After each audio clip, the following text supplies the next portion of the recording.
parents, the expectations of your teachers, and the hopes of your country. But graduation is also a challenging moment. Real-life situations, difficulties, and trials will challenge you. But you will make it. You will pass the test, and you will have your rightful place under the sun. Congratulations to all.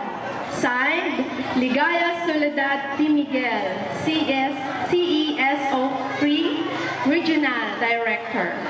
Thank you very much.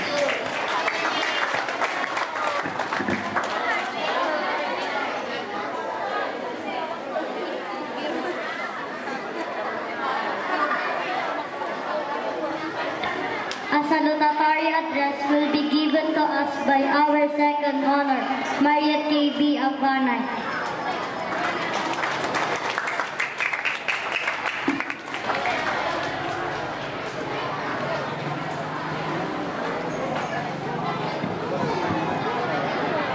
Sa ating tagapagpakilala, John Paul at Ayla, maraming salamat.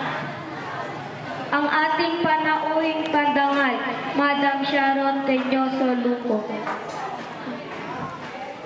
Ang gwapo at matalino na gurong tagamasid sa unang distrito ng San Nicolas, Ginoong Fernando B. Sanchez. Sir. Ang ating masipag at mabait na punong guro, Ginoong Bonifacio M. Nasis. Sir. Mga PTA na pinamumunuan ni Ginang Adelfa S. Clemente. Mga barangay opisyal na pinamumunuan ni Punong Barangay Rolando D. Rabago. Mga minamahal kong guro, mga magulang, mga kaibigan, at kapwa ko magtatapos sa araw na ito. Magandang hapon sa inyong lahat. Dumating na ang araw na pinakahihintay natin, ang ating pagtatapos sa elementarya. Subalit, ito'y hindi ibig sabihin na tayo ay hihinto na sa pag-aaral. Ito'y unang hakbang lamang upang makamit natin ang ating mga pangarap.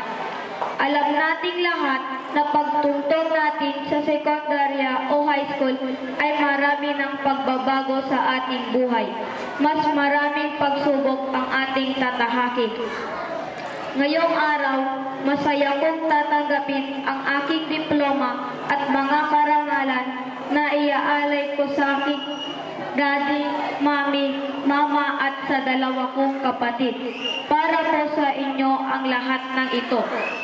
Hindi po ako magsasawa na magpasalamat sa lahat ng sakripisyo, pagmamahal at suporta ninyo sa akin.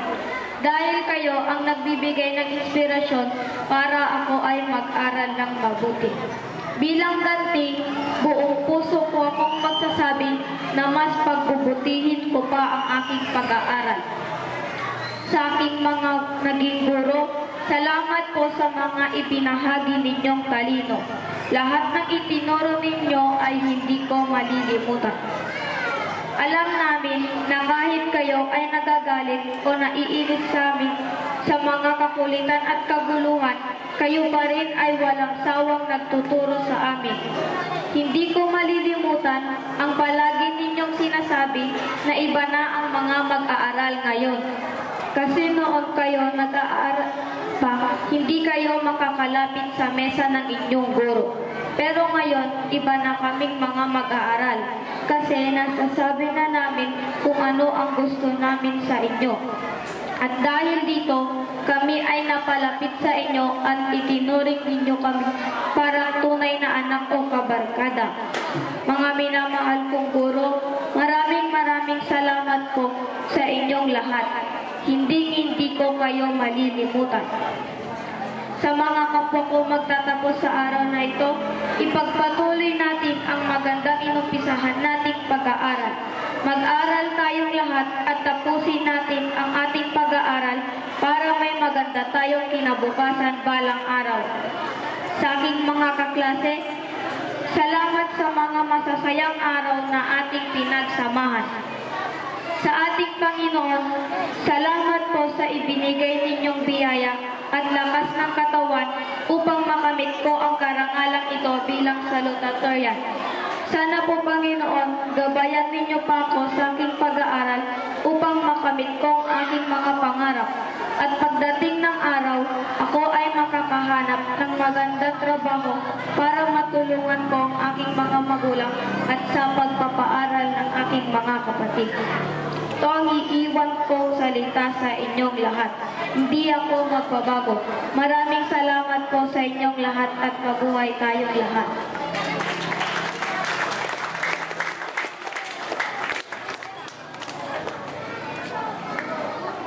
Thanks, Kay, for the wonderful speech.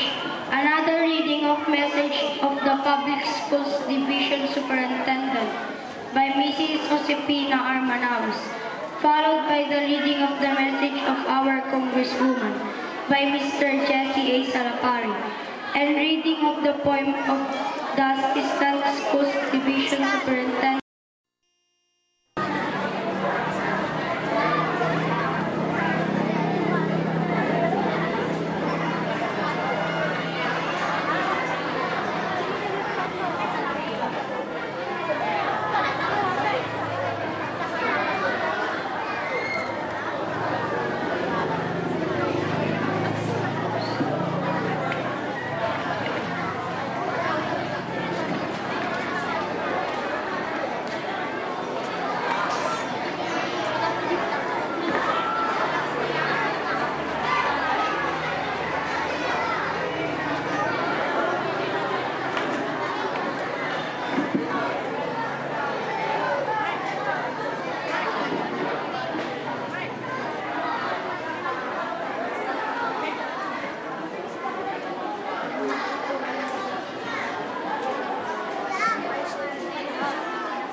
The following are the cream of the crops of batch or school year 2010-2011.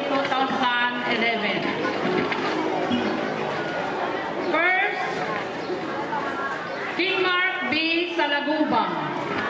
He is the son of Mr.